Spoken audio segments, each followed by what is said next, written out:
Batei Hakdome. So last week we didn't end up saying, and I was going to leave it for this week, then decided that I think it'd be better if we do something before. And that one turned out to be, it'll probably take approximately 2.5 to 3 hours to say, and I didn't think that it makes sense to make a 2.5 hour thing. So I decided to split that one, divide that one into two. So, which also means that we have a beginning, there is technically going to be a middle, which is going to be an end, and then we have the end. So the argument is going to have to be taken over 2 weeks. We're going to be finishing in an organic place. I mean, not just being mitten out of nowhere, but it's not a fully complete. The argument's not going to be fully complete until next week, and I think it is important. As you see, we'll go along. I'll also explain what the importance not only for what we're doing in general. So there's a seat Yoreh De'ah in HaChassidus, which says over there that as I'll read it. Yash mishoimish mitzvahs by הכנסת hadif mitzvah tzedakah, mitzvah tzedakah l'na'arim lo metoyre oy lecholim aniyim udev mitzvah by הכנסת. There's a machlokes there. It's basically Shalmi that if who takes priority, right? There's always tzedakah and then there's hakdome, meaning who takes first, right? There's a order of priority, right? So there's a bunch of things. Obviously, certain machlokes, but there is the Shvilei brings on Yesh Mishoimer that a Batei הכנסת, giving money to Batei הכנסת is more than regular tzedakah, meaning for regular niyam. However, for Lumah Torah or for cholim is even more than a Batei הכנסת. This is the halacha. Now, again, obviously, we're saying here it's a thought experiment, right? It's not talking an actual concrete case. So, just let's say we have a community which has a besmedish. The besmedish is in a basement. You're getting a lake with this stuff, a mutzi, right? You have it's a temporary thing. It's illegal, so not a problem. They're going to get evicted soon. It's small, meaning it's a business. The count of abashil hashaytzach is even smaller. It's a besmedish, but it's not kedaboyi. Then there's a group of families in the community who have their taka niyam, and they're niyam mostly because there's a medical emergency in that family, which is draining the resources. There's also 2 kids who may have to go out to work to help. I guess the book, I'd say a young adult, 18 years old, and problem with child labor, right?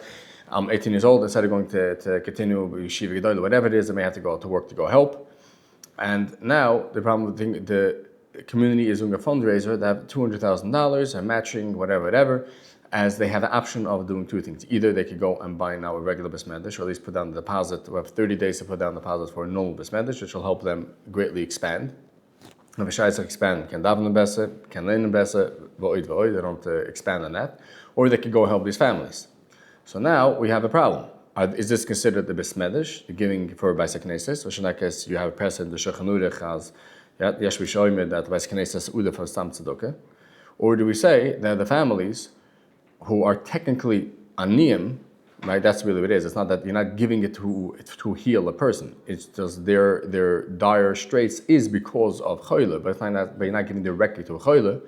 And the limit Torah is just considered regular Talmud Torah. The fact, until what age? But so kids, we have a actual quandary: who gets kedima? They bring it to the community, goes to butadinim. I'm not going to let it go to butadinim. It's under shalom. Goes to kedim. Either way, point over here is they have 2 butadinim. One paskins that goes kedima to the Batei הכנסת, to the besmedish, and the other one says that it goes to the aniyim. So now, the shal over here is not so much even who's right and who's wrong. How is it possible to have 2 different piskadinim? I was saying, well, it's not simple. You say, every single psak din. In that case, there's never anything of truth or not. Does have a mukrim, Right? We're not getting into the philosophical or the machshava concept of how it exactly is it possible. But you don't say Avad the Bechaim across the board. I mean, again, in that case, we could always can Avad Paskin and Micholochet, Avad the Bechaim, right? So you have Mechoikis, and the Bechab and the Remu, is a Treif, is a Sirche, problem or not. Avad the Bechaim, I can pass him wherever I want. The Shaisach is looking at the Bechaim every single case. We have a Shulchan Aruch, we're going with the Shulchan Aruch. The Shala here is who is whom, right? So the question over here is, how is this even possible? I should be this Mechoikis. Now, the seventh seminar, right, we said that the concept of what we call the Torah form does not automatically tell me what something is, right? So in other words, just because I say something is a shield, doesn't tell me this goes under, this is the definition of the Shulchan Aruch when it says that Yesh Misha Oimed, that the Beis Knesset calls first. Just because I say that I have a concept of a uni doesn't mean this goes under the Sif and Shulchan Aruch. That part of Shulchan Aruch says that a niyam, that the Beis goes over a niyam, and does because a cholim, right? So just because I have a label, a word, doesn't mean it fits under the category of what we're trying to say. That's a seminar 7 established. Seminar 8 established that this is, we don't have it recorded, but I'm not going to obviously know the whole thing. But the point was saying that the why can actually go into the what, the definition, the sibba, the reason of something, the teleological cause of something can actually constitute what it is, right? So now, just because I can say that in our case, so we can say that the community is going davening, makes it about that gives a definition of basic kinesis is not necessarily either, because again, this is part of seminar 8, but it does not just it's not a shuvin just because we define it by that, because definition itself needs to be understood. What is the salient features? Which feature makes it what it is? Let's get into it now. Seminar 9, we established a concept that something is the same, hugu kasha. What exactly, which part is the same? Every single thing has many different things, right? It's the same color makes it the same thing, meaning if it has the same color as the Beis Hamikdash, and then it's Beis Hamikdash, which one? So it looks like that. In other words, just because something we believe it to be the same, we have to have a way of judging which feature makes it the same, right? So we can't just say it's the same as the Shulchan Aruch Shait, that the Yesh Misha that the Beis Knesset says before anim. So the Beis Knesset is the same, right? Is it considered the same or not? And the previous one, seminar 10, we established that just because we have Shulchan Aruch, we have a rule, does not mean that every case is subsumed under it. That's precisely where the concept of shimish, concept of das, comes in. That is this under the case of the Shulchan Aruch? So in other words, we have made a sort of a big problem when it comes to trying to get in halacha, let's say, psak din, or in anything. When we say that just because we say something is the same, doesn't mean just because we say we're trying to define something, doesn't mean we have defined it correctly.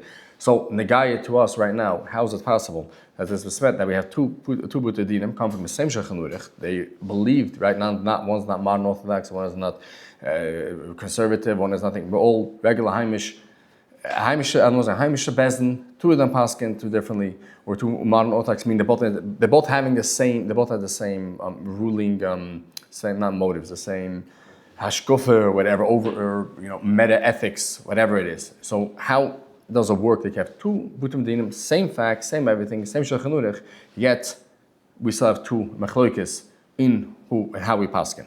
And this is a theoretical case, but something which is, I think, ganz mutzi. So now, here is where I think, so the whole argument over here is going to have to split into 2 weeks. We're going to start off somewhere, and we're going to leave it at a dilemma, basically. And which next week, hopefully, we'll come to some form of achluta, and then the week after that is when we're going to come to what we're trying to say. So it's going to be sort of an extended thing. We don't have any other choice. It's either that or I just cut up the whole thing to thing, which is I might not say anything ochnish, right? So basically, that's the only way I think we can see it. So now, we mentioned, I think it was last week, 2 weeks ago, in seminar 10, the concept of, we call it equitable, just. The Greek term is phronēsis. And a phronimos is one that has phronēsis. What is phronēsis? So it's we could call it the fifth Shulchan Aruch as mevol, but it's more than that also. It's the ability to judge.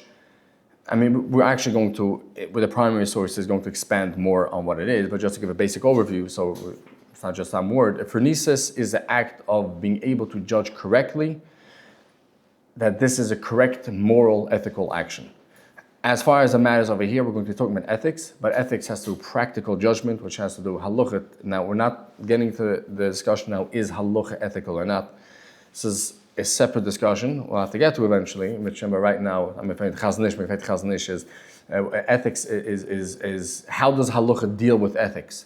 Chaznish gesagt that halakha is ethics. In other words, it's not two separate things, that halakha has to conform with ethics. But this itself is a position which makes then ethics, it doesn't make ethics subservient to halakha. It makes ethics and halakha the exact same thing, but that means to say is that we're still viewing it, ethics still has a role to play. In other words, I can say two things. I can say ethics, I don't want to get too far off the board, but I can say I have something called ethics and something called halakha. Stam is what you understand is, right? The question, how is it possible that Meshef Gezog, they could go kill all the babies of Midian, right? The Midianites. Just like the atheists love to bring up, right? The Torah is amoral, right? So in other words, to say this, you have to define something called ethics, and we are the arbitrators of what is ultimately ethically, objectively ethical. And then halakha is a time of what I have to go do. And if they don't square, then we have a problem, right? And because we know ethics to be true, that means there's obviously the Torah is unethical. Torah is unethical. It can be that a just God, as I say, would tell you to do something which is unethical. Mizan Hashem doesn't exist. I mean, I'm not getting into this thing right now, but I'm trying to say over here, the Chazonish's answer to that is really saying there is no two separate things, but not that there is no such thing as ethics, because I could deny the concept of ethics at all, and then say then that would be basically a moral nihilist to say there's no such thing as ethics, where ethics is simply a feel-good thing which makes you go, and it's not even a Nietzschean argument per se. Okay, maybe we'll get to in 2 weeks, but this already is too far off. Either way, getting back to Phronēsis and Phronēmos. So Phronēmos is one that the person that has Phronēsis in Act 2. Maybe anything in 2 weeks then? If I'm reminded. That's very important. Because in 3 weeks, 2 weeks, 3 counting this one, is when we figure we'll see. All right, so let's see. I hope that next week I actually can continue where I want to actually get a thing. But okay, either way, Phronēsis is this position, this ability to be able to correctly judge, to judge correctly the right action, and the Phronēmos is the one that has that ability, right? Phronēmos is the action, and the Phronēmos is the person that has that concept. Now, we have to understand is that we have to divide this into 4 different aspects, right? We call the epistemic priority, right? So the Phronēmos, the person that has Phronēmos, is good at knowing what the right act is. That is an epistemic. Epistemic has with knowing, right? I know what the right thing is if I am a Phronēmos, right? The practical specifying priority is that there's no such rule, objective rule, which by itself tells me automatically what it is. That's the other seminar that I don't know how it's been building up to. Saying there's no such thing automatically. I'm asking this question right now from Tudor Buna. I have no some actual tests. What to say, right? I can't. There's no such thing as a self-certifying rule. That's what we discussed in the previous seminars, more about Ichas, right? Now, if Phronēmos is the one that has the ability to judge correctly, then he becomes a standard bearer, and he's one that people could look and see how he acts, and then therefore know what the correct action then is. Right? So one is him as a first order, the person that has Phronēmos, the person that is a Phronēmos himself. He knows he is the one that always judges correctly. Then we can then go and judge accordingly what the correct action is based off on the Phronēmos. Now, the question here is, and this is going to be a very important point, the Phronēmos himself, is it what is judging? What is telling him that is correct? There is a norm outside which he is getting to. But again, we're going to expand each of these things. We're going to expand. This is just Batei Chagdome, right? But one thing is that if Phronēmos, the concept, the correct thing is not arbitrary. It's not just I decided that it is so and therefore it is so. But in other words, is dependent on me deciding if I want to know what's good. If I am a Phronēmos, I'm a person that has correctness. I always do the correct thing. Then it is correct because I decided it, but not because I decided, not arbitrarily so. In other words, if I decided it, that's a siman that is definitely so. But it's not the reason why it is so. However, that may be the only way I, meaning the person judging who is not a Phronēmos, knows what is correct. Right? So definitely, Phronēsis is not the one that arbitrarily by fiat says that is correct thing. He's not a Moshe that says this is the ethical action. But he always judges ethically, and that's why it is ethical because he judged. Right? As the sibbe, he's a simon, but not the sibbe. Now, there's two ways we could say is that a phronimos, person that has phronimos, that can never go wrong, and if he goes wrong, that means he is not a phronimos. Or we could say the person that is a phronimos, he is somebody that judges correctly. It's possible for him to make a mistake. In that particular instance, he didn't execute phronimos. Right? So in other words, we have a strong reading and we have a softer reading. Both of them are going to make issues for us. And both of them in Aristotle, it's not clear, really, you could read it both ways. And we'll see with Nagaya how it comes to it. Now, first we have to define what exactly is considered the moral, what is the correct moral or individual, what exactly is this? What are we aiming at? Now, a short akdoma before this, why are we busy with Aristotle? Okay, it's on the title, right? Now, the truth is, I don't want to get too far afield now, but I think I should give it's important to give a small agum over here, is that the Rishonim, the Sefer HaMidas from Aristotle, which was a Nicomachean ethics, was translated from it was translated Greek to Arabic and the Arabic to Lushan Kodesh, whatever it is. It was used, almost all the Rishonim used it. The question over here is, this is going back to, I think, seminar 3, we spoke of the difference between the Rambam, or maybe 4, I don't know, whatever it was, the Rambam and Maimonides. The issue is always when we say we're learning Maimonides. There's a Rambam, which is the tradition that we know, and there's Maimonides. Now, if you're going to be learning now, the mistake over here is because we know the Rambam, and the Rambam clearly learned the Nicomachean ethics. He writes clearly in this famous Haggadis to his Talmud. He's Mitzayin to it also, it's not Mr. Bapushit. However, the question here is, does that mean that the Rambam, that in order to understand that if I understand Aristotle as Aristotle is, I understand then the Rambam. So in other words, I have Maimonides.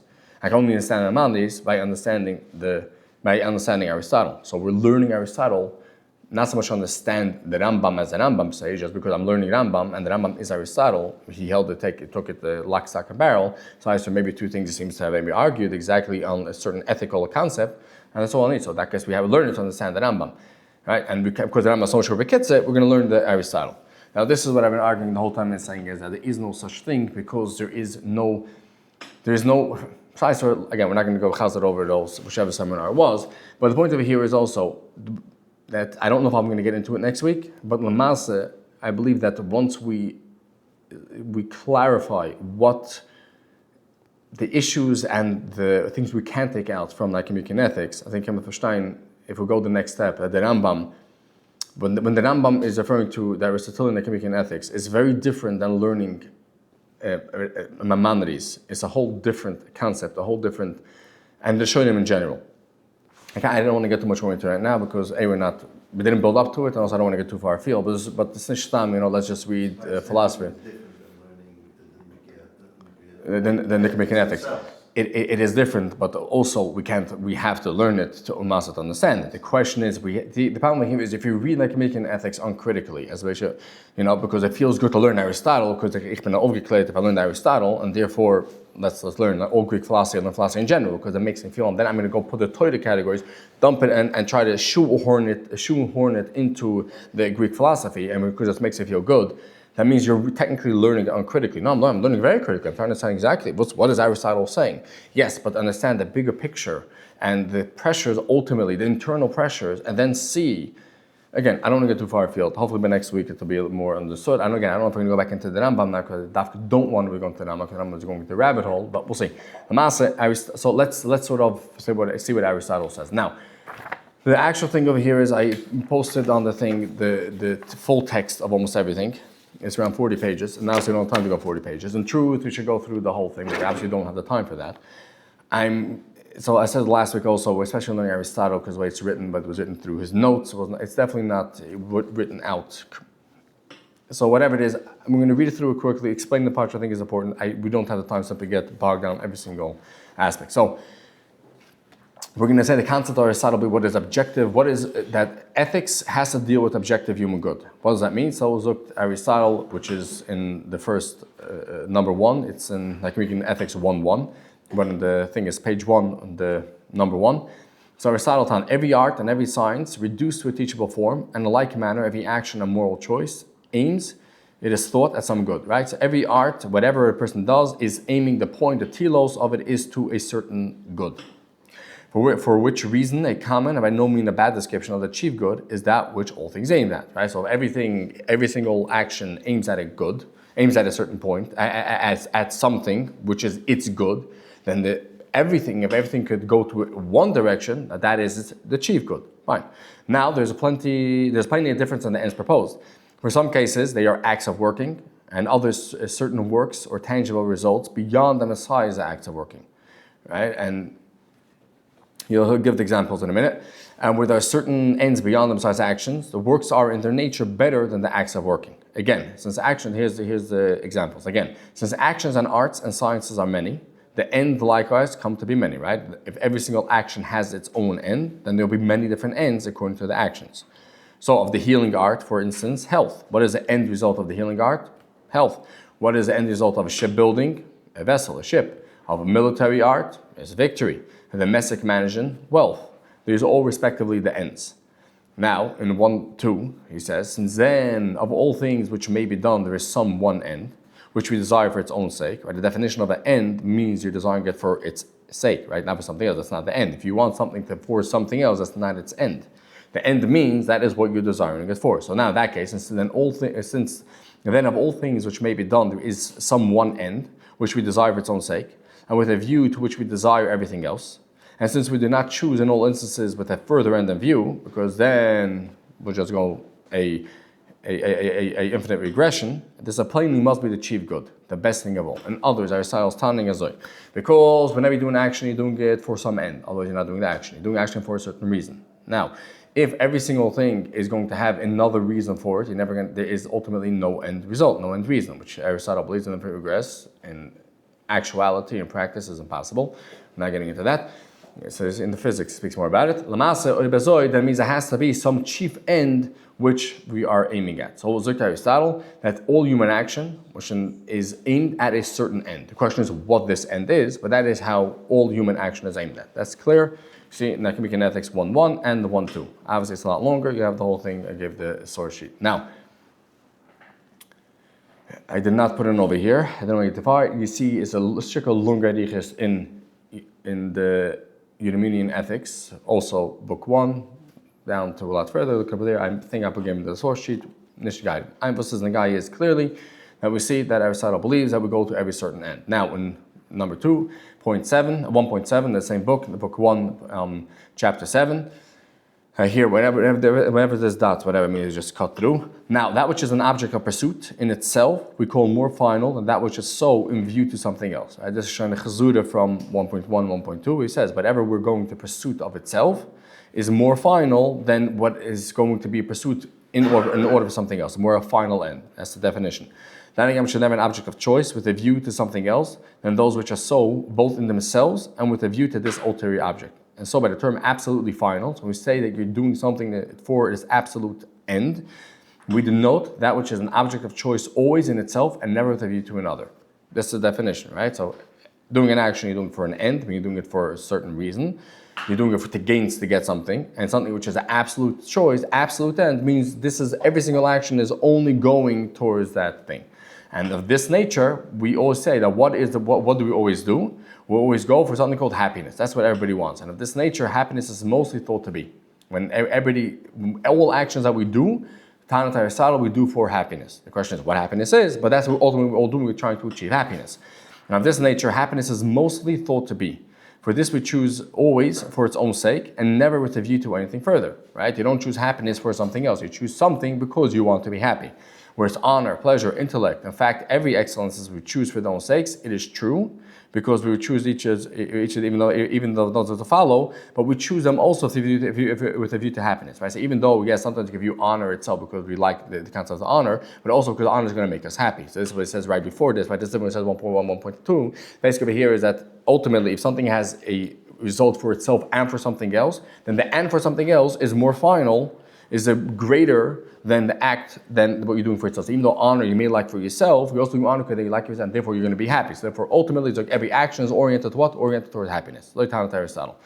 It is true because, but we choose them also with a view to happiness, conceiving that through the instrumentality we shall be happy.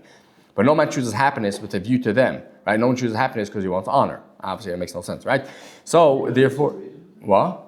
Is there any disagreement with them? No, but the question is, what is happiness? I mean to say, like, any of the later... That we choose everything for happiness? It could be a deontologist who could do, and the shal over here is lamasa in Yahadis, we say the same thing. So is that if you're doing something for happiness, is that called lishma or shaloi lishma? Right? So the question, so the tzaddik is not happy when he's doing something? By definition, he's not choosing for it, but he is happy, so how does not take away from his lishma or things? But the question over here is also, is happiness a feeling or is a state? Right? What Aristotle Batei tries to prove is happiness is a hex. It's not a. In other words, you could be happy at times. It means you're not a happy person. Happy person means a person who's always in a state of happiness, but that's not what we call happiness. And when our English and our parlance, when we say somebody's happy, referring to is yes b'simcha, right? That's not what a person who is b'etzem b'simcha means. They say mitzvah is tum b'simcha does not mean always jump around and be happy. No, that's not what it means. It means to be a person whose disposition is a state of simcha. It's a huge difference. Right? I think the Olam has a big tourist to this. But what simcha means, that's not dancing in the middle of the streets. That's not what happiness is. Happiness means a person who is and say that's why mitzvah is simcha. Why? But outside is I don't know if I get into it. Outside who is that? Koska says. I mean, yeah, many see them. I think. Masya, Atzis alliance is not Navaida, but Atzis can see, but is Navaida, right? Well, why? What does that mean? Because Atzis is a state of being, right? So that Simcha is also a state of being. A person who's merely unhappy now, that's not necessarily a thing. Depression, Amur Shchoire, is a thing that it's a state of being which colors everything you see then, and you see everything in a depression state, right? There's an optimist and a pessimist. Optimist always sees that has a glass is half full, and the pessimist always says the interpretation of what you're seeing changes. So when a person who is a happy person means it's not just he is happy now. He's not a person who's jumping in the street to music. No, it means it's a person who is in a certain state that he is always a state of happiness. Now we don't speak about happiness like that, which is why it's also it's a bit difficult. We always speak a person is happy, right? And when he's jumping, as yes b'simcha, that's not a happy person. I mean, it could be, but that's not what it means to be a happy person. We just don't speak like that. So when reading Aristotle saying happiness, what he's going to try to say is a person that his whole mohos, against his from his whole thing, he's set up into such a thing that he is a person who is in a perpetual state of, a lack of a better word, happiness. But I'm sure it's eudaimonia. That's the Greek term for it, which Aristotle sort of hijacked into meaning this concept. And that's now and always, that's really what it means. Eudaimonia, whenever, see, Aristotle obviously wrote in Greek, right? It's not written. It's not, that was written in English. Now, so the translators, or every single translator, there's so many versions of the ethics, especially, almost every translator says, in ethics, the term Aristotle uses for happiness, for what we call happiness, is eudaimonia. It does not, happiness in our English term does not actually give it justice, but we're going to do, because we have no other word for it, right? So let's just stand, but either way. So now it skips in 1.7 after the dots, whatever I took out thing. You want the whole thing, you have it in the handout. But it may be called, but it may be to call happiness to achieve good is a mere truism, right? In other words, we could simply define good means happiness, and that is saying happiness is achieve good is simply a truism, saying it's not adding anything to the definition. And what is wanted is some clearer account of its real nature. We're trying to not just say, well, the end, okay, everybody does something to the end.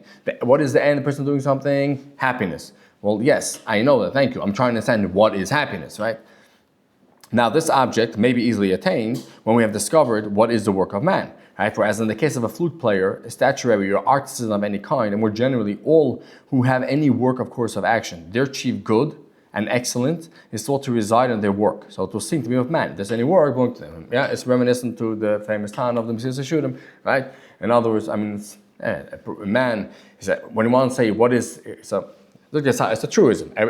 You do everything towards its end. What is the end? And is happiness. Shkoich, I understand that. I'm trying to find what is happiness. So let's see, when we say the end of everything is what it is, the end of playing flute is to make good music. So therefore, the end of man, which is happiness, will be to do what is man, to do what is also fitting, what is the definition of a good man, right?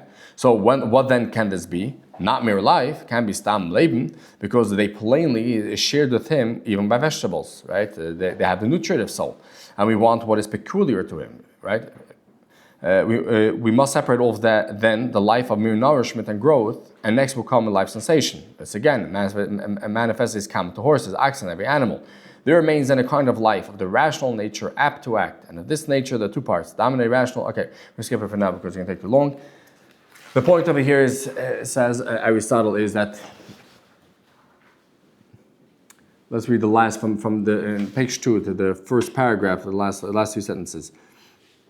And assume the work of man life is right. So, if we assume that the work of man to be a life of a certain kind, that is to say, a working of the soul and actions of the reason, and of a good man to do these things well and nobly, and in fact everything is finished off well in the way of excellence, which peculiarly belongs to him, to it. So, in other words, the end happiness would be the end result of every single person, or we was peculiar to a person, and that's what we're going to call, if all this is so, then the good of man comes to be a working of the soul in the ways of excellence, or if excellence amidst the degrees, the way of the best and most perfect excellence. So we have now Aristotle's own words, that according to Aristotle, what exactly is the end? I mean, every action is towards the end, the one which is the end of the chief end, meaning which all actions go towards, is what we call the chief end, the end, the big letter E. Now, all ends, what we want people try to attain the most is happiness. Therefore, the end is happiness, right? Now, what would then be happiness? If we say the end of, let's say, a flute playing is playing the flute correctly, in that case, being a man correctly. What is the essence of a man? A rational animal, certain. So then, being the excellence of a man, that's going to be chief happiness. As like Aristotle. Now, the question over here is, so now, in that case, it comes to the Tzedakah, right? So each dayan, each bezin is trying to do what is ultimately the end, the good in that case. That's the vapusha. So I mean, we're not any close to that, but that is what the chief good is. Next. So the question over here is, now, do we have a objective mathematical way of the knowing what this chief good is? The end is the end, right? So whatever the end over here is that right? So can we make a rule? So, is like Aristotle, that absolutely not. Our discussion would be adequate. It's number three. Our discussion will be adequate if it has as much clearness as the subject matter admits of. For precision is not to be sought of alike in all discussions, any more than all products of the crafts. Sadi Guin, for instance, says, it starts the whole cipher. He starts off with this klal also. We can only seek to have clarity for as much as the subject matter allows it to have. Next. So, in the same spirit, therefore, should each type of statement be received? For it is a mark of an educated man to look for precision in each class of thing, just so far as the nature of subject admits. It is evidently equally foolish, just an important part, to accept probable reasoning from a mathematician and to demand from a rhetorician scientific proofs. So it's similar to say that we can only know according to what the subject matter allows what is the complete proof. It's like if a mathematician gets to that I don't need to have a adequate proof is obviously ridiculous. However, to go say if a person that's a rhetorician, I get to go say that for him, I need to have a mathematical proof. I mean, so that's the whole point over here is, right? I think about a lawyer. A lawyer is not to give mathematical proof. He's trying to convince you through arguments that it is most probable the best thing, right? So now we don't have exact proof. So when it comes to ethics, you can see the rest in the handout. When it comes to ethics, same thing. We cannot have exact, adequate, proof. We'll argue more from docs. I mean, from accepted opinions, from rhetoric, etc., etc. Now, so the shal over here is. I think we're going to skip. Well, I think we are going to skip then 2.6. I think all these things that you're going to prove over here is that. There is no such thing that a correct amount automatically, meaning each thing has its own category.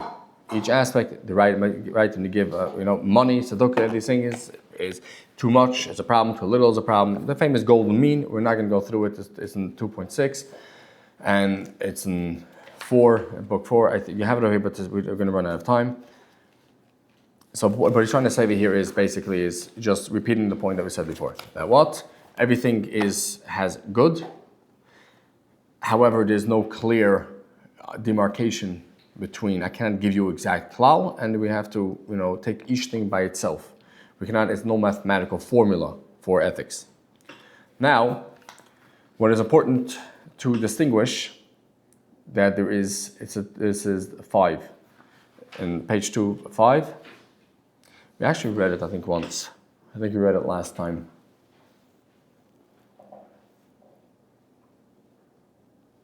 See if we have to relate to the thing. So again, in the case of the arts and that of the virtues, the case of the arts and that of the virtues are not similar. Arts is basically action, right? Arts can be anything. It could be playing music, it could be building a house, etc. Virtues is ethics, right? So the case of the arts and that of the virtues are not similar. For the products of the arts have the goodness in themselves. Art, it's when you're actually doing it, it makes no difference. And it makes no difference if the person is doing it for the right reason, doing it for if he's coerced. I want a great artist to draw to paint the painting for me. I don't care if he's forced. I don't care if he wants to do it, if he's doing it for money, if he's doing it for COVID, if he's doing it because he's bored. At the end of the day, I have this great art, I have this great picture. That is so thing. So when it comes to ethics, when it comes to the practical things, it's the end result which matters and not the way it came about. Ethics, Aristotle is just the opposite. It's not so much the knowledge of it, it's the actual way it's done and in the disposition of it's done which makes it different. That's what makes it matter ethical. So it's not so that an objective good happened, right? We argued about it the previous seminar, so I don't have to go too much into it. Tzedakah, I don't care if ultimately, meaning, yes, obviously as far as the uni is concerned, it makes a difference if he got the money or not. However, as far as a person that is doing the action, if he's doing it for the wrong reason, as far as habituation or as far as ethics matter, it is not good. It's going to train him to do things for the wrong way, right? So now it comes to the bezin over here, right? Now so there we have to separate 3 aspects. There's a good outcome, the fitting act, and then the virtuous performance, right? There's the three things. So the building could benefit many more people than the family who needs the extra money, whatever it is, right? However, does not necessarily mean it was the right action. Right? So I can't just simply say that let's look at the end result and the best knows what the paskin. Right? By definition, not the end result which matters. It's the reasoning, the correct reason for doing it which matters when it comes to ethics. And habituation, again, I see right now because we're running out of time, I'm probably going to end up skipping most of the stuff reading inside. I wanted to read inside to build, so we come to the pressure point of Aristotle, meaning that there's a problem. There is a problem in the general account. And what the problem over here is, once you see that it's built into actual Aristotelian things, it's not something which I'm just transporting onto an Aristotle himself, push it for emphasis, and there's no issue with it. However, we are running out of time, so I am going to be starting to skip. I'm going to paraphrase most things I'm going to say. Batei, we have to look it up aside and trust me. Don't trust me, look it up aside, but as of now, I'll let it take too long. Either way, habituation, right? That's what we discussed last time also. So, if the person is performing, even if he's performing, and this is a very important point, even if the person is performing the actual deed, the actual mitzvah, the actual ethical aspect, the correct way, it still does not mean it's coming from the correct source, right? So it's not even a matter, so in other words, the fact that the dayan, the first bezin, who decides that this is considered luma toida, right, does not mean that he is doing he's practically doing it correct. Again, now there's the 3 aspects, right? There's the end result, there's the reason, the fitting act under this circumstance, and then there's also the fact the person is doing it for the right reason. Each thing is a separate aspect. All I'm trying to bring out over here is that there's no clear demarcation, no clear magical formula to say that this is the correct halakha. We're talking halakha here, so that's an end result. So where does it? No. So okay. So that's the thing. The end result is who is getting the money, but the point of it here is precisely that the virtuous act, when it comes to psag din, is the reasoning and the cause, the motive behind it, behind the end result. So in these the unim, so habituation is really important for the Aristotelian ethical worldview. In this point, well, it is. If you're going to continuously pass in the wrong thing, then it could have a problem with habituation. In this point, it's not on the Gaia, but the end of here is we're trying to understand how is it possible that you have an end result, we have an objective, we have a Shulchan Aruch, and we have two big Butadinim who are arguing, and on which part is the disagreement? Somebody thinks as though something, I understand that, but how is that possible? How is it possible that you have two big Butadinim who are disagreeing in the case? I understand they're arguing, I understand that they're coming different hachalute, different end result, who should get the money, because they are reasoning differently. But then if they are ultimately people who are a cycle yushid, how is that possible? Or which step are they diverging? That is what we're trying to figure out. And we're going to be using Aristotelian ethics of the theory of action theory, meaning, well, action theory is the wrong word, he doesn't really have that. But means says of how a person makes a decision to try to dissect it. And then see in the bigger picture, the halal, who comes to doing actions, who comes to doing mitzvahs, of how it fits. And the halakhic is going to be next week. Either way. So now we have something called practical truth, that is what we were saying, that is called Phronēsis, the ability to choose the correct action through all the cases, right? So now, the first thing is to make, 6.2, do I have 6.2? Yeah. So 6.2 is number 7. It's on page 3. Now, there are 3 things in the soul which control action and truth. The sensation, reason, and desire. There are 3 things that a person goes through before he does an action: sensation, reason, and desire. Of these, sensation originates no action. Sensation, just feeling, doesn't make a person do anything. This is plain for the fact that lower animals have sensation, but no share in action. In action over here, we say is a thought out process, meaning a kavuna to do something, right? So sensation itself does not cause an action. Now, what affirmation and negation are in thinking, pursuit and avoidance are in desire. I think we already did this once also. Anyway, so that since moral virtue is a state of character, this is an important part. Moral virtue, it means, as it says, a hex is a state. It's a state that a person is in, concerned with choice by definition. Right? Doing a moral action means you're choosing to do a moral action. So then, therefore, moral virtue means is a state of character which is concerned with choice, and choice is deliberate desire, right? So, a state of character is concerned with choice. Choice is deliberate desire. Therefore, both the reasoning must be true and the desire right. So, 3 things: we have the choice, we have choice and desire. In other words, the cycle is telling you what to do, and that itself does not elicit an action until the person desires to do it too. So a virtuous person is one who has the understanding, the practical reasoning to know to do something, and he has a desire to do something correct. That's what a virtuous person will be. A person who is only content, meaning he's the Moshe Nafsha, as the Rambam calls him, is one that might have practical reasoning, assuming he comes from his own thing. He's not from persons telling him to do the right thing, but his desire is not aligned with his practical reasoning. So, in order to be a Phronēsis, a phronimos, one that has correct practical, it's not just he has correct practical reasoning, he also has correct desire. To the point over here is he sees what the correct thing is as desirable and what is incorrect as undesirable. Not sure that he desires wrong things, but he still does what is correct through practical reasoning. His practical reasoning, his choice, is in line with his desire. That is a practical reasoning. Now we're going to skip the rest. You can read it, but an important part of it here is that, however, so 2 things. First of all, the important part of it here is that means to say is, right, just because the practical reasoning and the desire are the same does not mean the practical reasoning is ultimately correct. In other words, here's the point, right? You have in order to do an action, you reason through it, And then the desire makes you do what your reasoning told you to do. Does not mean because your desire is in line with your practical reasoning that you are a virtuous person.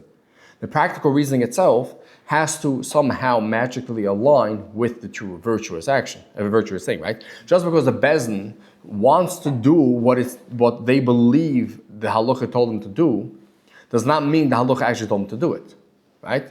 Three things: you have the truth, you have the practical reasoning, and then you have desire. Now, the three separate aspects over here. You could have a person who is reasoning faulty, but his reasoning and his desire is correct, meaning, but his desire coincides with his reasoning, but he does not desire the bad thing, right?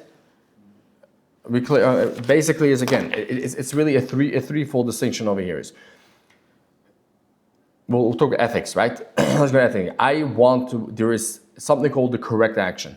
I don't know what the correct action is, right? If I knew the correct action over here is, then this whole shala is kashala. Then we're not supposed to do. The problem over here is ethics is something which has no clear, it's not math, it has no clear distinction. So I needed something called Phronēsis, which is telling me how to choose accurately and correctly. The shala over here is how does Phronēsis actually tell me what the right action over here is. Now, an ethical person must be someone who has whose desire and this practical reasoning coincide. However, just because someone's practical reasoning and someone's desire coincide does not mean he is ultimately doing an ethical action. It could be he's completely was brought up wrong and he thinks that the wrong thing is right and therefore he's desiring to do it. That is what makes this whole thing so tricky. Somebody that is somebody who is completely off, meaning he could be somebody who has his practical reasoning is virtuous, but his desire is not aligned with his practical reasoning. You could have someone who all three are completely disconnected. What is really the correct thing, he has no idea, even though he thinks he has the right idea. His practical reasoning and his desire is completely off. I mean, you have many, that the master person who's complained so much, he did it, he told him, and he thinks that this halakha is and he has to do so and so. And he complains bitterly because he really doesn't want to go do it. And then at the end, he finds that even when he thought because it's what his desire was to do different, and he ended up doing what he thought halakha was not even halakha, and therefore this whole thing was just a complete waste. Right? So that is exactly the problem. However, one thing is important to understand is that Phronēsis is not something called cleverness. That's what we call a or somebody that's clever to know what the correct thing here is. It's that's maybe one of the ways you get to Phronēsis, but cleverness is really 8. I just say Batei. It's an 8 and 6-12. Basically, think about it this way: you can have someone who's what makes a fundraiser great? Not because the fundraiser knows what the correct fundraising is, right? Just that many times you'll have many organizations. You know objectively that one organization is really more important, even halakha, over the other ones. However, the one that's going to get the most money is not the one which is right, is the one which has the best fundraiser. Why? Because the fundraiser is clever. He knows how to get the thing. Not that he knows what the right thing is to think. He's not even concerned with what the right action is. Because he has zero idea how to get to the right action. But as to get, as technique, to get to the end result. That is called cleverness. And Aristotle makes a clear distinction between something which is clever and somebody who has Phronēsis. Phronēsis and clever, although yes, a clever person who has Phronēsis will know how to get the correct thing done. But it doesn't mean that a clever person has any shaykhs of Phronēsis, right? I think the fundraiser is a great example. And in guy to our case, you'll have the same thing also. Just if one Bezdin knows how to go and make it that ultimately they should give the money to what he deems to be correct, they may be a clever Bezdin, does not mean that they would correct them because they got people to do it. That's the push it. So now, we have putting everything together, what do we have from Aristotle? That objective human flourishing, he believes that is ultimate good, that's what happiness is, eudaimonia, whatever that means, how exactly it means, right? And it's realized through actions whose particular form is the correct action in this case, and it's something who a fully formed, virtuous, wise agent person would choose. Right? That is what a phronimos is. So phronimos is the one that does the correct thing. This comes up from now. Does this help us in our case? No, because as I go for the what is the correct, right? How do we know? Now, there's the two things here I think we have to separate. Aristotle himself puts it together.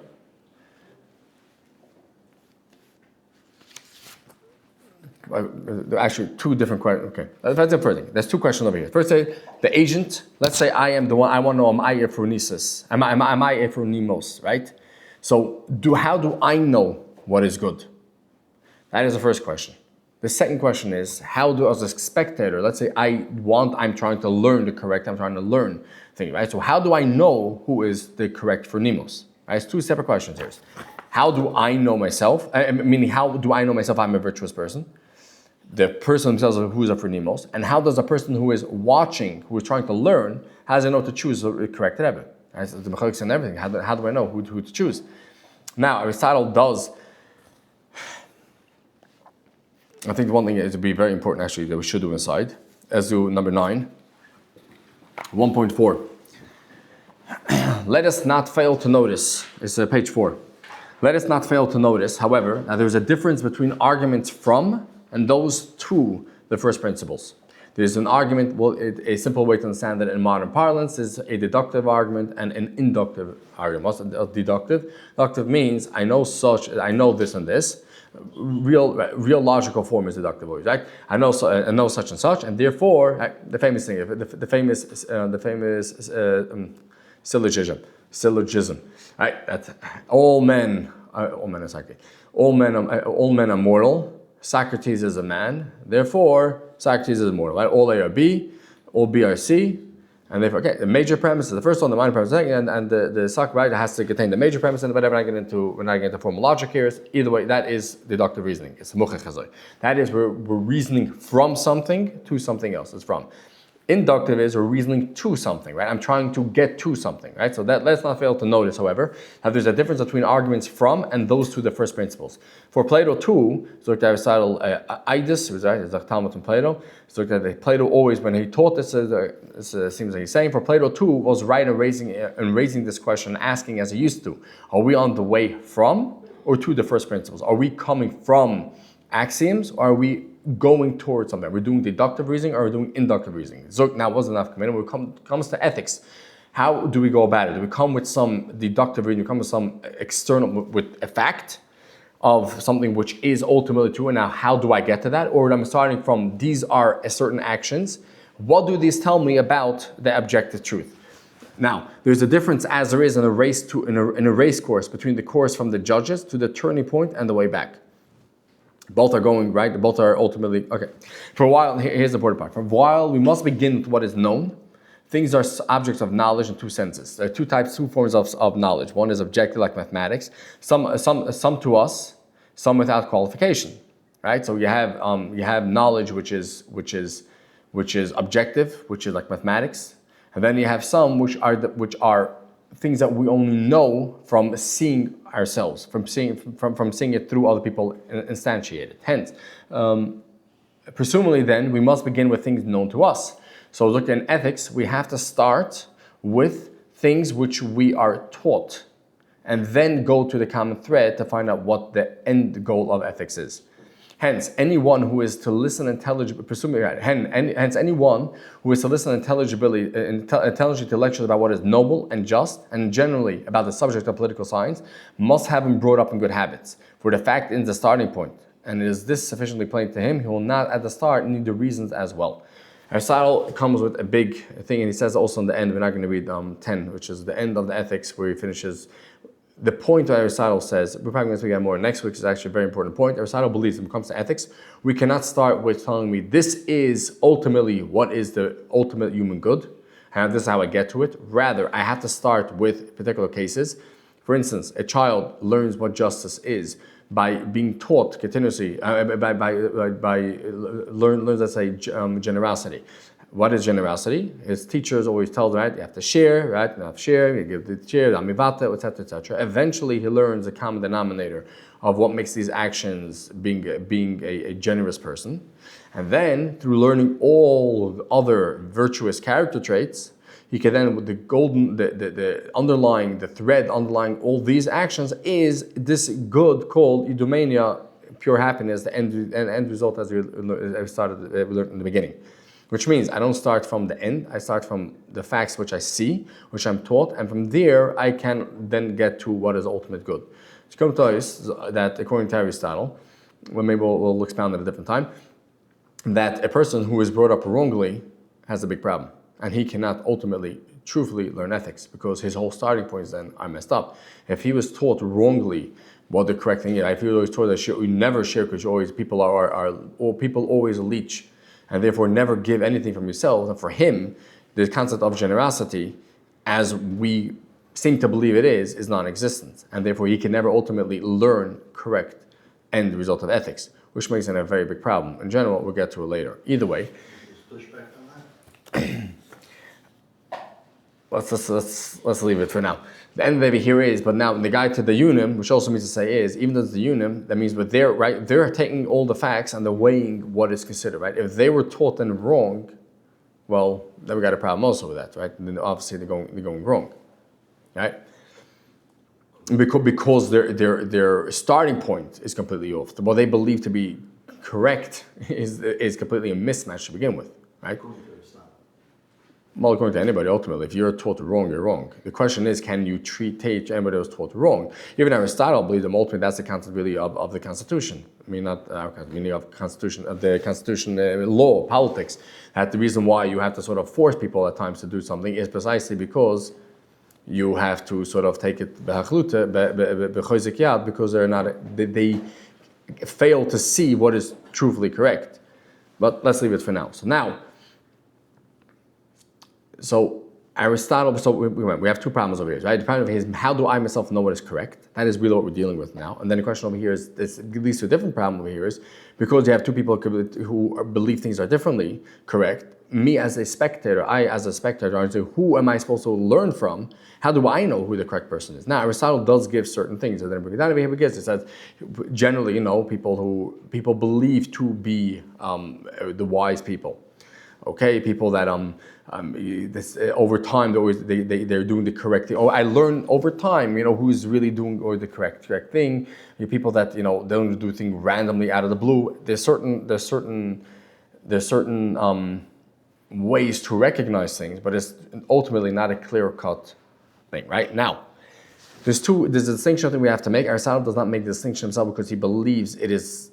One is correlated with the other, but for us to really understand this, I think we have to sort of separate it. What I call this a cognitive correctness and cognitive correctness. Cognitive correctness is that which, remember we spoke before that there's the three things. There's the practical, there's the ultimate truth, there's a practical, the judgment, and then desire. So cognitive correction means to say is that the desire and the practical judgment go hand in hand. When I perceive something to be that this is what I should do, I desire to do it. Cognitive correctness means to say is, not only do I have these two, it's also correct in the absolute, objectively so. Right? For Aristotle, if a person who is virtuous, by definition, he is doing what is actually correct.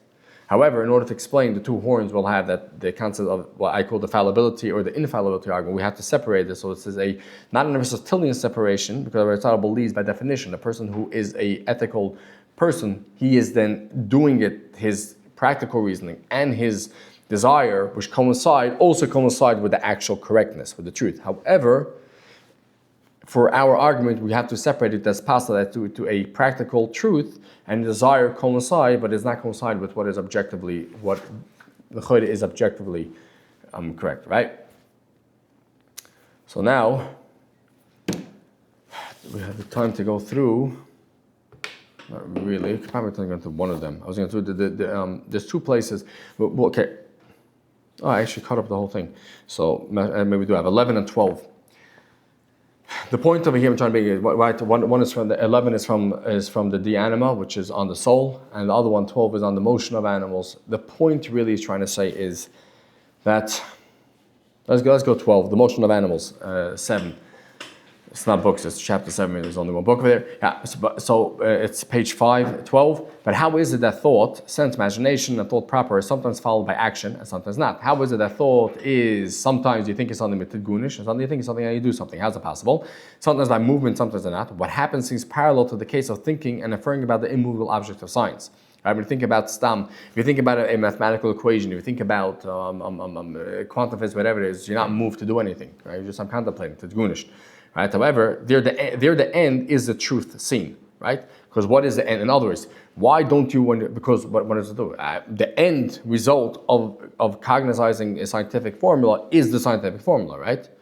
But that is so. Therefore, being that the end result then of a practical reasoning is doing action, right? So, but here the two premises result in a conclusion, which is an action. For example, one conceives that every man ought to walk, every man should walk, and then a person makes a cheshbon. One is a man oneself, so straight away one walks.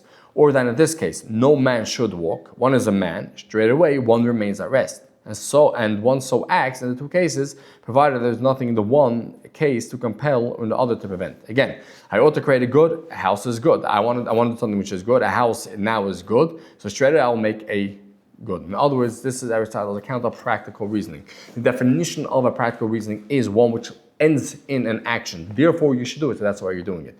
The difference between theoretical reasoning, which is not dependent on action, is just simply on the cognizing the fact 2 + 2 is 4 is not that is the end. That's whereas practical reasoning is to cognize an action, and therefore you're going to do the action.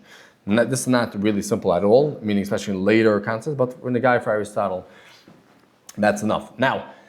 So in the animal, it's also that desire. There is probably should read the animal also, but I'm going to say Batei. The point of there is that desire is the one which is making also it's practical action, and the desire to do practical action, that's what moves it. So in other words, a cult machshava does not move a person to do anything because there's no desire to do. That's the definition of desire. I don't want to get too much of a thing. Is this? This is what das really means, right? It doesn't mean anything. Das is a skashus, right? Famous Tanya, the Torah is Chaim, whatever it is. Das, the connection to do a thing, is what moves a person to do it. Just cognizing, just knowing something as such, does not make the person do it. So it is the das, the skashus to that thing, the end result. I'll give the mushal of the Adnatsui gives. Again, this is just oiveflechlich. In other words, I'm not saying it's exactly the same. There are nuances different, but we're not getting into that. But for get the mushal, I think that gets okay. If a person has let's say Torah Chaim, I think it's not Mem Hayim with Baizen, but it's somewhere there. But if you want the exact, I'll give it to you. But Brashus, so it's kind of Brashus. Basically says is that if a person has a tracht and a oitzer, right? The fact that here's it, if thinking the king, knowing that a king has this huge oitzer and thing, does not move the person at all. Okay, so it's kalta machshava, doesn't do anything to him, right? When the person, but when knowing that he himself has it, that makes him think. Why? Because the difference over here was das. One is a machshava which has no connection to him, no thing towards him, right? Whereas the other one is a connection towards him. That is the concept of desire. When you desire the thought that you cognize, that moves a person to something. Without desire, you don't get anywhere. That is what's in the anima. It says 11 in the handout, but we're not going to read it now. Either way. So the Nasa, when it comes to the bezin over here, this does not ultimately answer us, because yes, I understand why the bezin is moving, is the desiring to do a correct outcome, right? But each one desires to do the correct thing. Each one wants to do what they feel halacha is to do, but it is the correct thing. But they're still coming to different achlutas. So where are they diverging, right? Now, I'm going to make this very bekitza because frankly we don't have the time. But the basic, I say a basic, this is basic, if you want to read the whole thing here, so it's in book 3, chapter 1, I think you have it on the long handout. The point over here is, okay, so let's do a very short second. The point we're trying to deal over here is, where do these two dayunim, bezin, go off? They both are trying to pass in the correct halacha, they're both coming from the same Shulchan Aruch, and yet they are coming to, one says that the besmeder should get the money, the other says that the poor people should get the money. Now, we went through the Aristotelian, the basic concept of good thing, person, phronēsis, he wants to do the correct thing, doing the correct thing, him to order them to do something, he has that desire, that's what moves him, right? He's not clever, not just, he knows how to get a thing done, that does not, right? Allah's fine and avoidable, but every single bezin has whatever it takes it, they also have it. Now, you can make a few distinctions. One is say even though somebody has phronēsis, somebody knows what the correct thing is, wants to do the correct thing, and he does the correct thing always. Here he's forced, or even more, he does not do anything. For instance, Aristotle's mushal is, somebody takes the person's hand and they give it, right? According to right? You have this distinction of halakha also. A person doesn't do an action. A person he's just using his hands. If it's if it's efshe below, it's considered his action is not counted as an action. And for instance, in Shabbos, but right? Let's say the person is no kavuna to do it. Maybe the masasik, right? In other words, here very simple. Right? Okay, but that doesn't answer the question over here because obviously both bezin are conscious. They're not being forced to give to each one, right? Each one is no. There's no coercion. Let's say somebody doesn't. They're missing the thing. They really think the one bezin, the pastor for the bespendish, for the poor people doesn't know. Then true is not even true. The whole story, and the kids are they're going to go out to work anyways. Makes no difference to them, right? And that's why they're wrong. That's very fine of oil, but if they do have their case and they're still passing wrong and they're still arguing, that's obviously not the reason. Give a whole list of reasons. The point here is that we're going on a real case where the facts, both Bezin knows the exact same facts, both Beduinim are working with the same framework, they're working the same Shulchan Aruch, yet they still separate. Where does this? How is it possible that people, as a Seichel you should be able to come to two different conclusions, two different halachas? And we have this continuously all the times. Now, this concept of being able to choose the correct term, what we're saying all the time is phronesis, is looked at Aristotle, is precisely because of cases like this, which we need the concept of phronesis. We need the ability, it's an ability to be able to tell what the salient feature, what the correct action is ultimate to do. Now, it's not a mathematical formula. Possible the phronesis being one person has underteared towards a poor person, and that's their phronesis, and the other person is towards the clock. Yeah, but then how is one correct and one is wrong, right? The most he's saying here is, in other words, a paskening wrong. One of them is paskening wrong, right? Assuming there's only one correct, right? In this case, there's only one correct outcome. Pasha, there is one then kadima. Question is who is correct? Another minute, it's machloikis. Well, yeah, that's precisely the question. How's it possible machloikis? You go through the Gemara. Who go for that? How is it ever possible machloikis? Right? Sometimes it could actually be you have two options and both are correct. But many times it's not correct. The passing is he's correct and that's not correct. I mean, go through our whole Shulchan Aruch is really based on that ultimately, right? I mean, the whole Gemara is based on that, right? Only certain things, knows the things, but certain things literally is incorrect. To the point of it here is that it's was Mam's item, right? How is that possible? Now. I don't know if we read more. Do we have the time for that? Phronesis, phronesis is the ability to choose the correct thing, right? Now, why is phronesis difficult? Precisely is because there is no objective rule which is telling me so and so. I think one thing actually should be very good. It should be important that the mean is relative to us. So it's 2.6.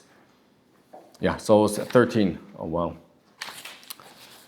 Page 513, we read it quick. We must, however, not only describe virtue as a state of character, but also say what sort of state it is. We may remark then that every virtue or excellence both brings into good condition the things of which it is excellent and makes the work of things to be done well. A typical Aristotle, long run of sentences. Example, the excellence of the eye makes both the eye and its work good. For it is by the excellence of the eye that we see well. Similarly, the excellence of the horse makes a horse both good in itself and good at running and carrying its rider, right? In other words, the definition of a good horse is the one that could run well, and therefore becomes a good horse, right? The definition of something is its work, and therefore makes it good itself, right? Therefore, if this is true in every case, the virtue of man will also be the state of character which makes a man good and which makes him do his own work well. Right? If a man, it's the same thing. A good man is one that does a good work, and a good work is one that makes him good, a man good. How this happens, we have stated already. But we made plain also by the following consideration of the specific nature of virtue. Here is why phronesis is going to be very difficult. Because in everything that is continuous and divisible, it is possible to take more, less, or an equal amount. Right? You could always divide a thing into more or less. It divided, you can make it one more, you can make it less. And that either in terms of the thing itself or relatively to us. This is an important point. Right? I could take a cup and divide it in half, objectively relative thing itself, and now it's half a cup, right? It's split in half. Or I could 3/4 and then it becomes, now that is objectively half. Relative to us would be then that it is good according to, let's read inside, But the immediate and the equals and the intermediate between the excess of x. By the intermediate in the object, I mean that which is equidistant to each of the extremes. That's a cup, which is one and the same for all men by definition. The cup, half a cup is half a cup, and a quarter of a cup is a quarter of a cup by definition. By the intermediate, that is where it's relative to us, that which is neither too much nor too little.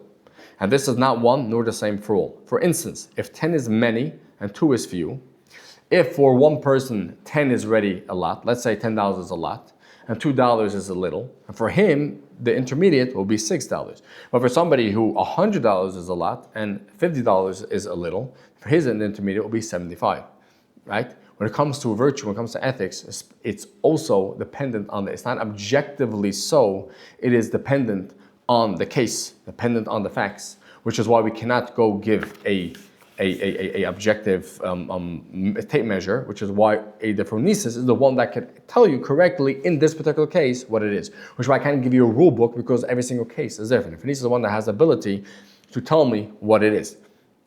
Right? Now, we're going to tell you everything about the thing.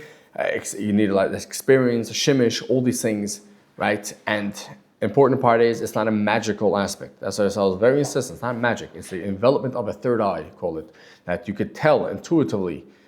After it doesn't have to be right away. With a lot of dublation, you have to be shoykol, mekan lekan. But lamasa, the person that has Phronēsis has this ability to tell me the end, what is virtuous and what is correct, right? It is also not right, as you said. It's not that the rule book is missing the law, right? It's not that it didn't think to give this thing. The Phronēsis is the one that tells me this is what the law means. This goes under this case. The Bezin is telling you that when it says yes, we should that the Bezin goes koydem la'niyim. This is a case, the example that the Shulchan Aruch is referring to. And Bezin Bais are telling me that the Aniyim come first. Telling me that that's, I said, or Talmud Torah go before the Bezin. This is what it means. So exhibiting Phronēsis would mean, not that making up a new halacha, not that telling me that the Shulchan Aruch did not mean in such a case. No, it's just the opposite. Tell me this is what it means. So if you take everything together, what we have right over here, we'll talk in politics also, we have, I think we'll discuss politics more next week. The point over here is to take everything together. What do we have? We have the something called objective good. What exactly the end, right? Flourishing, human flourishing, whatever that means. Al dazachen, the person, a bezin who is set up in the train. Their alles is git, and they have this thing called Phronēsis. In theory, they could tell me. They are the one that is telling me that this goes under the case of the Shulchan Aruch. And yet we have Bezin Aleph telling me it goes under the beginning. Yesh Mishalimid. The best case says Koim Laniyim, and the Bezin Bais telling me that no, this goes under the case of what? Of Choyle or Talmud Torah. So the question here is, being that practical truth is objective, it is true not because Bezin decided it is so. Rather, Bezin is one that told me that this is what it means, right? And that there's no such thing as a universal, be able to make a universal law. Right? And because the Shulchan Aruch itself does not tell you, ki he said, this is the case, this is the case that I'm referring to, right? And because character and desire, as it's been told now, that person has to be brought up correctly and has to be, his desire has to tell me what his the desire and the practical reasoning, he has to desire what he's told is correct, right?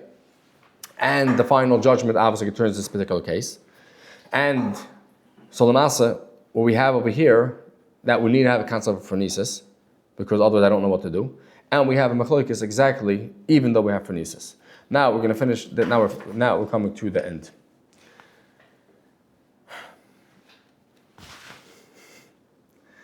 I have quite a few that I wanted to read Lahedya, so you see that what I'm talking about here is it's a problem in Aristotle himself how to read it. So 3, 4.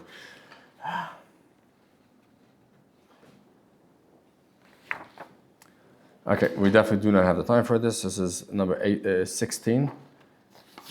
Hold on, 7. 16.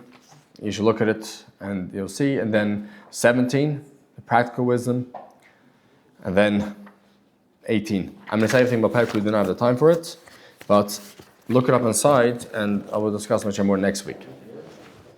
So we have now three things Two of them is clear in Aristotle. The third one is an interpretive. We could learn either way. And both of them are going to give us issues. And we're going to finish off with that. Now, we have the first statement that phronesis is a truth-attaining state. I mean, phronesis is trying to get to the truth. That's clearly what Aristotle is telling me, right? The whole point of phronesis is telling me that this goes under the universal law, right? This goes under what the Shulchan Aruch means.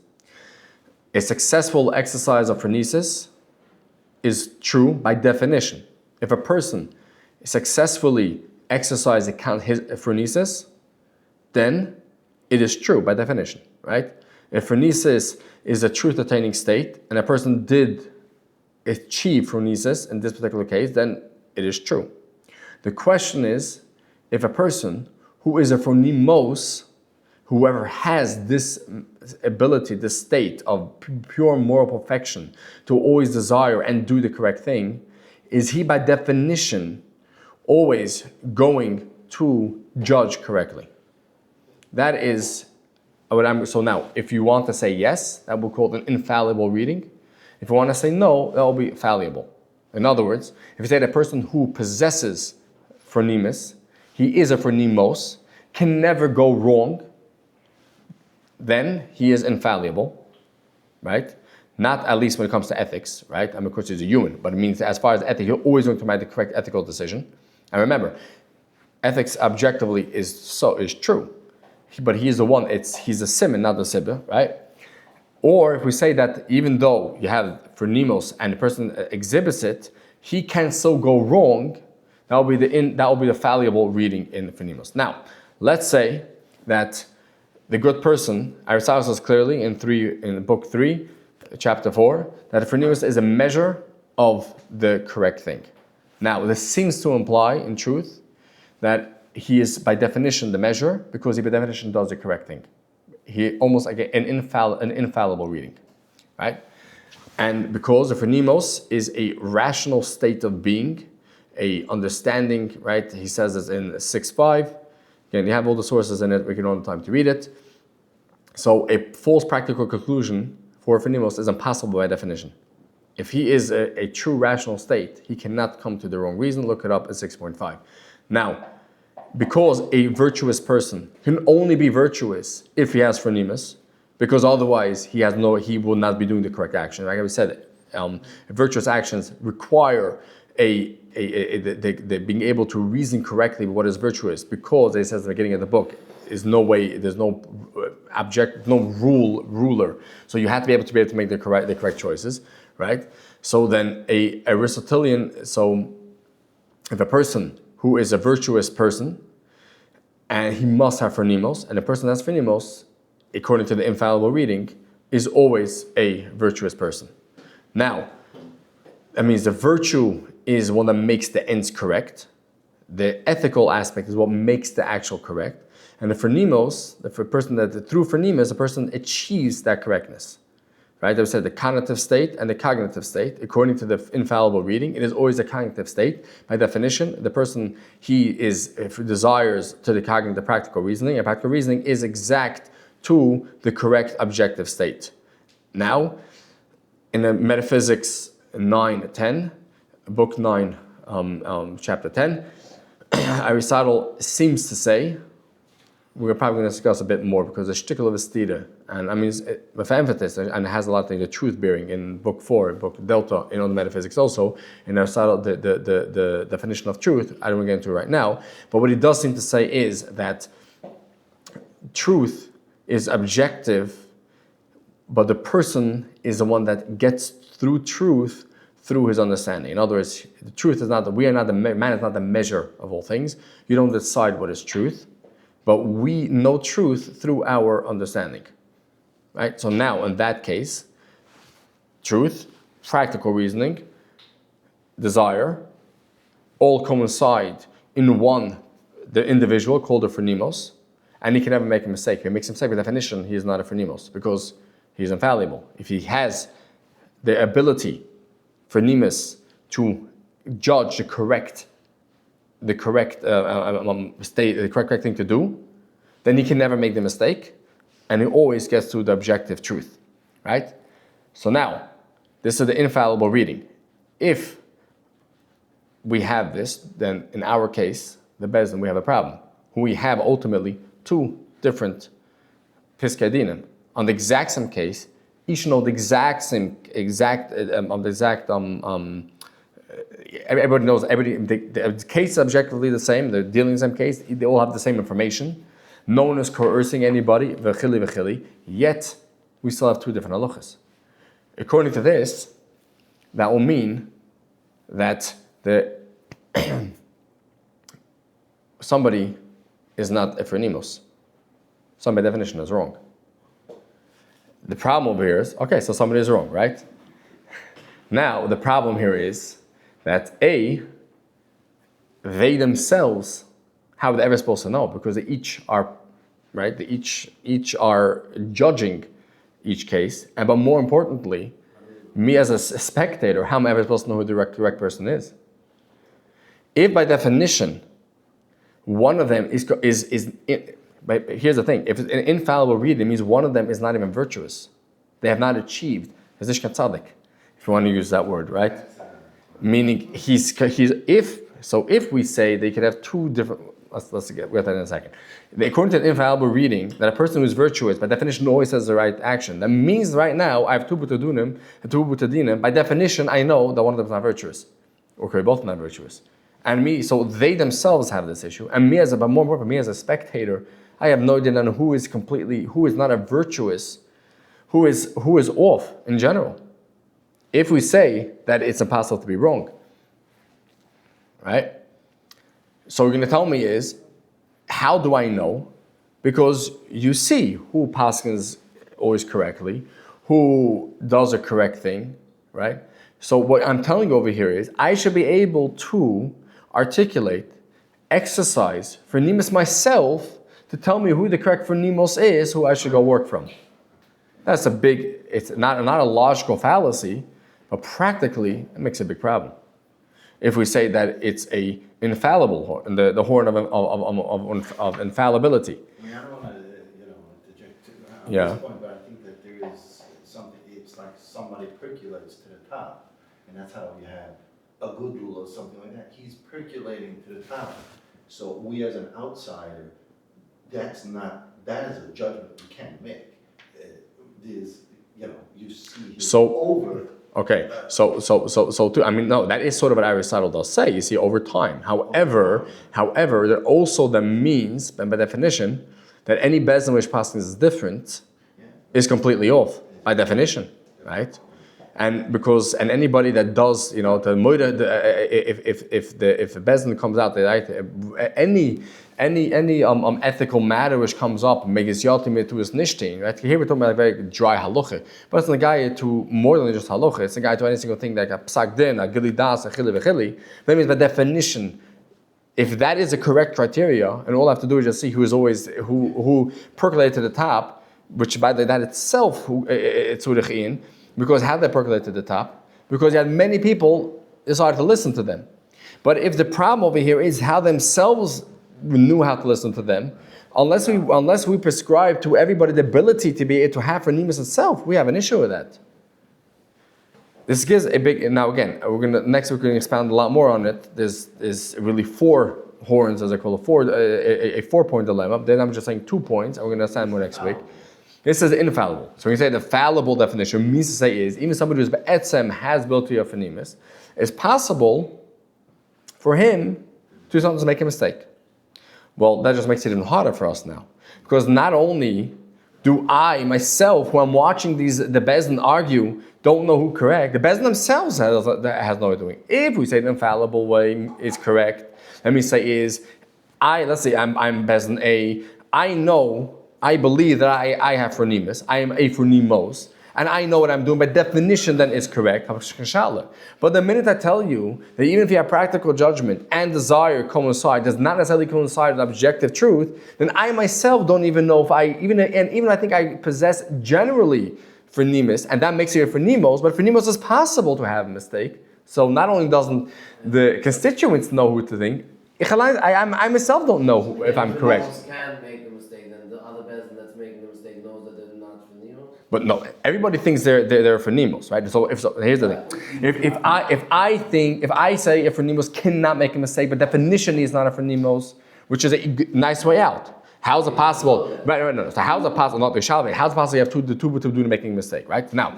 I have a simple way out because on the infallible reading, then I know that I am making a mistake. Meaning I say one person is making a mistake. Because one person is talking not phronimos, exactly. What's not phronimos? Now, me and myself as a bezin, I know what I'm doing is correct because I know I am a phronimos. I possess phronimos.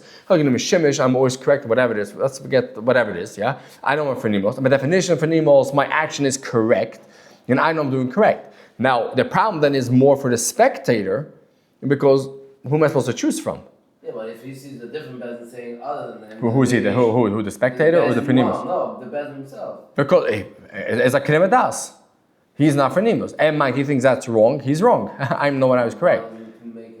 Because if I am a phronimos, by definition, I'm always right. That's the definition.